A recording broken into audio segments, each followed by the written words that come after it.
100 வருஷத்துக்கு முன்னாடியே வகுப்பு வாரி பிரதிநிதித்துவம் வேணும்னு கேட்டவர்.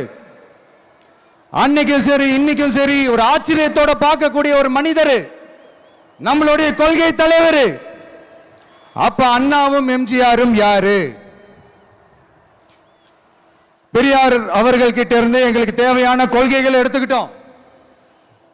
அவரை ஃபாலோ பண்ற, அவரை வழிகாட்டி ஏத்துக்கிட்ட அண்ணா அவர்கள் கிட்ட இருந்தோம், எம்ஜிஆர் அவர்கள் கிட்ட இருந்தோம் தேர்தல் அணுகுமுறையை எடுத்துக்கிட்டோம். அண்ணாவும் எம்ஜிஆரும் தமிழ்நாட்டோட சொத்து.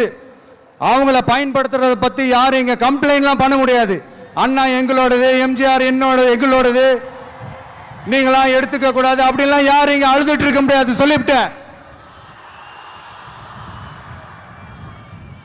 அதனால நாங்க ஒரு வழியில அரசியல் செஞ்சுக்கிட்டு போயிட்டு இருக்கிறோம். உங்களுக்கு தான் டிவிக்கு ஒரு பொருட்டே இல்லைல்ல, அப்புறம் ஏன் கதறீங்க?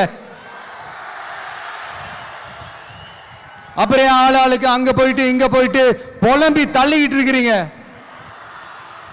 இது எப்படி இருக்கு தெரியுமா? எனக்கு பயம் இல்ல, எனக்கு பயம் இல்ல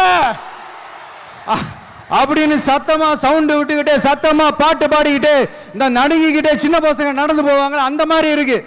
முதல்ல மண்டையில இருக்கிற கொண்டைய மறைங்க சார்.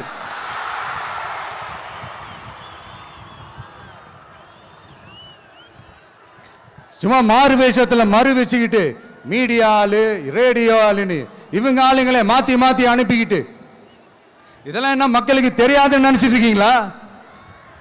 மக்கள் எல்லாத்தையும் உன்னிப்பா கவனிச்சிட்டு இருக்காங்க. அதனாலதான் சொல்றேன், உங்களுக்கு நீங்க கொள்ளையடிச்சு வச்சிருக்கிற காசு தான் துணை. ஆனா எனக்கு என் மேல எல்லையில்லா பாசம் வச்சிருக்கிற இந்த மாசு தான் துணை.